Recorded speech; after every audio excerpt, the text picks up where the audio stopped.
We're kicking off with WWE, and at Crown Jewel, Kevin Owens and Randy Orton went to war, though that didn't result in an official match, but in the latest brawl between the pair in recent weeks. Their feud begun after Orton sided with Rhodes after Owens attacked the undisputed WWE champion at Bad Blood, and now we're dealing with the aftermath of that assault. An unhappy Randy Orton took to the ring on SmackDown to call out Owens, who arrived wearing a Kevin is right shirt that showed he will not be swayed. Randy and Kevin started fighting in the ring, and then Owens nailed a piledriver, which caused Orton to stay on the mat, and things didn't look good. WWE's medical team and officials surrounded Randy Orton and brought out a stretcher, and after securing him, they carted the Viper away and into an ambulance in Buffalo, New York. Cody Rhodes accompanied Orton in the ambulance, showing concern for his mentor and friend, which we expect Owens will see as further proof that everyone has turned against him. This attack was certainly shocking, not because of Owens' rage, but for the fact that he used a piledriver, a move that is banned in WWE due to the high risk of injury. Later on WWE SmackDown, Michael Cole updated fans, letting them know that Orton's injury was serious and he was being evaluated for an undisclosed cervical injury.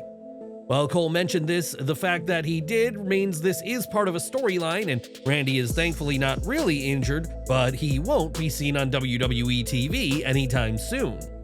We'll have to see how things pan out for Randy Orton, but this turn of events could certainly stretch out his rivalry with Kevin Owens, as there's a ton of unfinished business between the two. The question now is who will win this feud, and it's clear that Owens needs a clean win to be taken seriously as a heel in this new character. While a loss for Randy wouldn't hurt his reputation all that much, a loss for Owens will let fans know not to take him seriously as a heel and keep him out of the WWE title picture. Whatever happens, Orton won't be a factor for the time being, but expect retribution to be in mind whenever the Legend Killer is back on his feet. Roman Reigns kicked off SmackDown for the first time since his loss at Crown Jewel last weekend, but a potential return of the OG Bloodline has been delayed, at least for now. In the opening match of the Riyadh PLE, Reigns and the Usos came up short against Solo Sikoa, Tama Tonga, and Jacob Fatu, with Sikoa pinning the OTC. After the bout, Sami Zayn emerged to save Jey Uso from an additional attack from the new Bloodline, but accidentally hit a haluva kick on Roman while Solo escaped. Friday night, Jey told Reigns that there was a lot of misunderstandings and called on his cousin to hear out the former honorary Us, prompting Zayn to make his own entrance. Sami started off by saying that he didn't mean to hit the finisher on Reigns, but also clarified that he only initially came out to save Jey and has had a lot more time to think about what's happened. Zayn had to admit that it felt special being back there with the original group, and it took him back to a special time in his career and being out there with his family. Zayn added that deep down Reigns feels the same way too, as evidenced by the fact that he was still listening and went as far as to say that he thinks Reigns loves him. After insisting that Reigns apologize to Jey, the OTC did exactly that, but only for allowing Jey to waste his time on Zayn, firmly laying down that Sami is not family. Reigns only cared about his vengeance against Solo Sikoa and the new Bloodline, and Sami left on his own, rejected by the former undisputed WWE Universal Champion. After Sami left, Jacob Fatu cut an incredible promo directed at Reigns, saying, "It's been so long since you've been the tribal chief, so let me lace you up real quick. You see, there's the tribal chief and then there's everybody else. See, Solo is our tribal chief, so that makes you, just like everybody else, back of the line with it. Now Solo don't jump when you tell him to jump, and he sure ain't moving when you say move. Hell, Solo moves on his own time, and Solo will come out there when he damn well pleases. So at the end of the day, you will acknowledge that." This comment left the OTC speechless and was another incredible display by Fatu, who has quickly risen the ranks to become a star player in the Bloodline. While there have been a few teases of him versus Roman Reigns, it feels too quick to have that match happen, especially if it would only be a footnote in the bigger Reigns-Sikoa angle.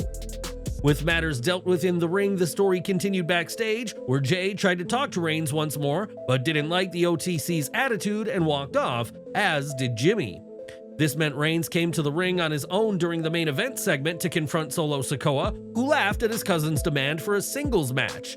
Solo instead challenged Reigns to find 4 more others backstage ready to support him in a war, with Reigns questioning if his intention was Wargames. Reigns said Sikoa only had 3 men by his side, but the new tribal chief claimed Sami Zayn had joined his group, prompting Sami to emerge at the top of the ramp.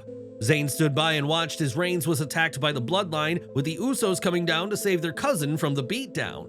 Sikoa called for Zayn to deliver the haluva kick to Reigns, but Zayn instead kicked Sikoa's head, allowing Reigns to hit a spear, and his allies brought the fight to the new Bloodline. Zayn and Reigns stared one another down as the Usos threw up the ones, and when Sami did the same, he asked Reigns, "Are you in or are you out?" Reigns finally raised a finger with the other three, signaling that at least for now, the band is back together in an epic conclusion to this portion of the segment. As things ended, commentary stated that Reigns, Zayn, and the Usos will meet Sikoa's Bloodline in Wargames, and it remains unclear whether a fifth will be added to either side. The reiteration of the 5-on-5 format WWE has used in main roster Wargames matches thus far suggests that there are more participants to come, and time will tell who joins each team. The action didn't stop after SmackDown as Sami, Reigns, and the Usos had some fun in the ring once the show went off the air. In a character-breaking moment, Roman, or should we say Joe Anoa'i, was a lot more relaxed than the intense figure fans had seen on TV just a few moments earlier. There was even a funny spot where he somehow ended up in the possession of one of Sami's boots and lifted it up above his head as if he was going to fling it into the crowd. That didn't happen, and Reigns returned Zayn's shoe to him in a unique moment for the fans at this week's SmackDown in Buffalo, New York. In a backstage segment, DIY came across the Motor City Machine Guns, and Tommaso Ciampa showed a lot more of his old heel persona than we've seen in a while. Ciampa angrily stomped out, throwing his drink to the floor in frustration as the Street Profits shared that next week they will face the Guns for the WWE Tag Team titles.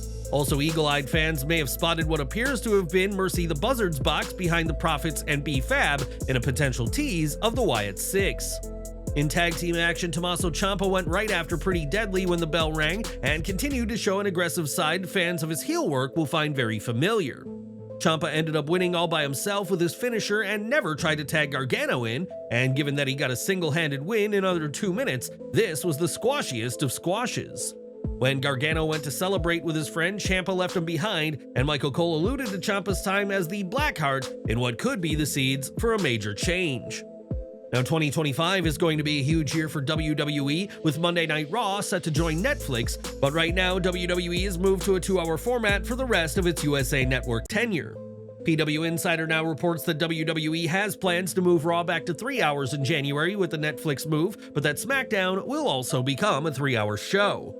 The Blue brand has never been a 3-hour show on a regular basis, but is hardly new for the USA Network, which until this past October had hosted regular 3-hour Raws since 2012. This change will give fans a late night on Fridays as well, but expect to see much more of the WWE roster on both Raw and SmackDown next year. The first match of SmackDown featured Bayley taking on Candice LeRae, who unfortunately no longer has Indy Hartwell by her side following the Australian's release. Both women got in a fair amount of offense in this even-handed match, and it also made it harder to predict a winner since Hartwell was no longer there to ensure a dirty victory. The role model saw LeRae's deception coming when she tried to fake an injury and was able to get the pin and the win in a fine match with a couple of clunky spots. These two can do better, but you can only do so much when a big chunk of your match takes place during a break. Nia Jax and Tiffany Stratton got a chance to face Bianca Belair and Jade Cargill in a non-title match after Tiffy requested it from Nick Aldis in hopes of earning a title shot. This match comes amid an interesting time in the Jax-Stratton relationship, as Nia continued to air her grievances with Stratton on this week's episode. After her loss to Bayley, Candice LeRae crossed paths with Stratton and Jax, with Nia angry that Tiffany had booked the both of them to face Belair and Cargill. LeRae told Nia that if she were by her side, she wouldn't be facing such issues, teasing herself as a replacement for Stratton. These tensions all stem from the Money in the Bank briefcase Tiffany holds, and as the women's champion, Jax has repeatedly warned Stratton against cashing in on her. Nevertheless, Jax had to go ahead with the match, and it was during the tag match that LeRae would interfere and shove Belair off the top turnbuckle.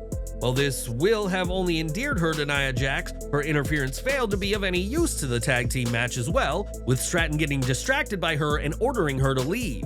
This led to a chaotic minute where Naomi came out and took out LeRae, while Bianca Belair got the pin on Stratton in a fun match that both continued and teased WWE storylines.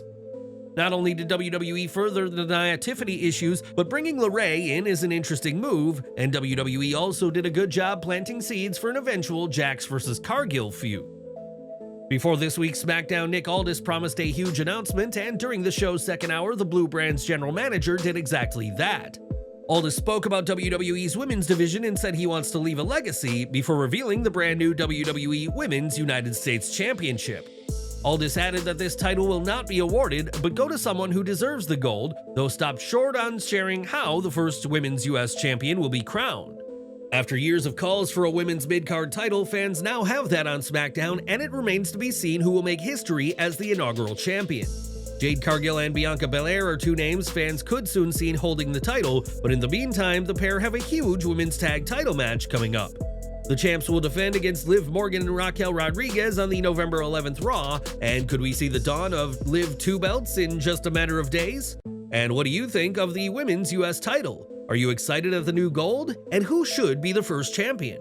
Share your picks down in the comments section. Ever since his time in NXT, Grayson Waller has hosted the Grayson Waller Effect, with several prominent stars appearing on the talk show in NXT and on the main roster. The controversial show often ends in a brawl due to Waller's insults, and this week the show was set to take place with the Motor City Machine Guns, who were invited last week. However, moments before the show could begin, Austin Theory got a text from Nick Aldis, who informed him that the segment was cancelled, but that wasn't all. Aldis then told Theory to read the remaining text, which stated that they would face the Motor City Machine Guns instead, with Aldis saying they were skipping the show that always ends in a brawl and going straight to the match. Sure enough, the Guns in A-Town Down Under skipped talking and went straight to fighting, with Waller and Theory having a sizable power advantage over the champs. They therefore controlled the pace early on, but MCMG's double-team offense continued to throw them off their game. There was a very scary spot when Alex Shelley did a vaulting body press over the top rope and grabbed his knee almost immediately after the painful-looking landing. It appears this issue was legit, as the heels didn't target the knee, but since he was able to finish the match, it seems this was just a tweak and not something more serious. Shelley spent a lot of time being isolated from Chris Sabin while the heels were in control, as seen during the picture-in-picture portion of the match. The Guns began to make a comeback when we returned and eventually won with their Skull and Bones tag finisher in a fun, energetic match, which saw all four men put in some good work. The four developed chemistry quickly despite having very little experience working together, and hopefully this isn't the last time we see these teams face off. We're looking ahead to Elimination Chamber now, as this week Triple H and WWE confirmed that the 2025 show will take place on March 1st from Toronto, Canada. This is huge news for Canadian fans who will also have Survivor Series this month in Vancouver, but it is a crushing blow for fans of the UK, as it had been reported that Elimination Chamber was going there. Instead, WWE has announced a Road to WrestleMania tour of Europe, which will see events in the UK, Spain, Italy, and Belgium ahead of the Las Vegas Super Show in April. Chelsea Green has already said she's locked into appearing at Elimination Chamber in her native Canada, and we'll have to see who else appears in Toronto this coming March. Now, Rhea Ripley is out of action due to a fractured orbital socket reportedly suffered during a headbutt by Liv Morgan, and now there's an update on her condition. PW Insider reports that Ripley's injury isn't as severe as first believed, but there's still no clear timeline for her return, though plans are being made for a significant role at WrestleMania 41. WWE is clearly counting on one of their most popular women being back in time for the April show, and who do you want Mommy to face at WrestleMania 41? Let us know down below. This past Wednesday, WWE NXT aired from the 2300 Arena, known to wrestling fans as the ECW Arena, and went head-to-head with AEW Dynamite in the war for ratings. During the two shows, Tony Khan tweeted a thank you message to fans for tuning into Dynamite, hardly a new act, but his verbiage certainly caught the attention of fans. Khan said that AEW will have a November to Remember, which was the name of an ECW pay-per-view, and many fans saw this as more than mere coincidence.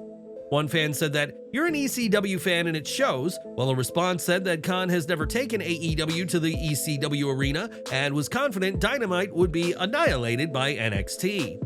Another fan suggested that WWE will bring back December to Dismember after this remark, while another said Taz would be proud of ECW's annual November show being referenced.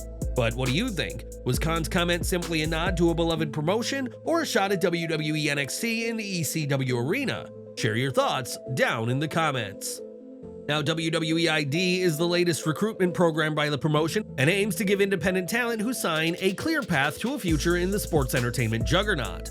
Since its launch, fans have questioned how WWE ID will affect these wrestlers' independent bookings, and now more has come to light about their potential work elsewhere. According to Post Wrestling, the project has been in the works for a while, with insiders saying it would likely not have been possible under Vince McMahon's leadership. Triple H, however, is far more of a supporter of the independents and has brought in ROH co-founder, Dragon Gate USA founder Gabe Sapolsky to be heavily involved in the program. The report adds that at this stage, there are no restrictions preventing talents under WWE ID deals from appearing at non-WWE shows, and even AEW isn't off the table. The new approach reflects a significant change from the rigid regulations of the past regime, where maintaining WWE's stronghold over its talent was a top priority. WWE is said to be far more flexible about its talent and what happens outside their ring, as seen with Brinley Reese and Wendy Chu taking losses on TNA shows. With that said, there's still questions over whether WWE will cover medical expenses for talents injured under these ID deals, especially if the injuries happen in other promotions. But what do you think? Will WWE ID shake up the world of wrestling and help independent talent? Are you surprised by the attitude about taking non-WWE bookings? Let us know below. In January, Dwayne Johnson returned to WWE as a member of the TKO board and has made a number of appearances ever since then as the heel final boss of the company. It's always exciting for fans to see The Rock appear, as he's kept plenty busy in Hollywood, and Johnson is pleased he can continue to give back to WWE. Speaking to Lad Bible, Johnson spoke about his WWE journey, which has seen him go from a wrestler in the Attitude Era to a key decision maker on the board. He said, "I came along in the 90s and wrestled for Vince into the 2000s, so there's some real connective tissue that goes back generations, and for that, I will forever be grateful because it provided me a platform and a way to express myself in ways that nothing else would allow other than acting. So the opportunity for me to become a director, sit on the board, take that position is just another way that I can help the company grow." The Rock is expected to have a role at WrestleMania 41, and whether it's in the ring or in the boardroom, the Brahma Bull is pleased he can continue to help WWE's efforts. There was six-man tag team action after this week's SmackDown as Cody Rhodes, Sami Zayn, and Jey Uso faced Braun Breaker, Ludwig Kaiser, and Carmelo Hayes. The match saw Rhodes pin Kaiser to get the win and send the crowd home happy in a match of WWE's present top names against those who could easily be in that top spot in the future. Earlier this week, it was reported that Bruce Pritchard was taking a leave from WWE due to a family emergency, while Michael Hayes is also taking a break due to personal reasons. This has left WWE without two of its most senior producers, and Hayes is a key part in the Bloodline's development, but two former champions are stepping in.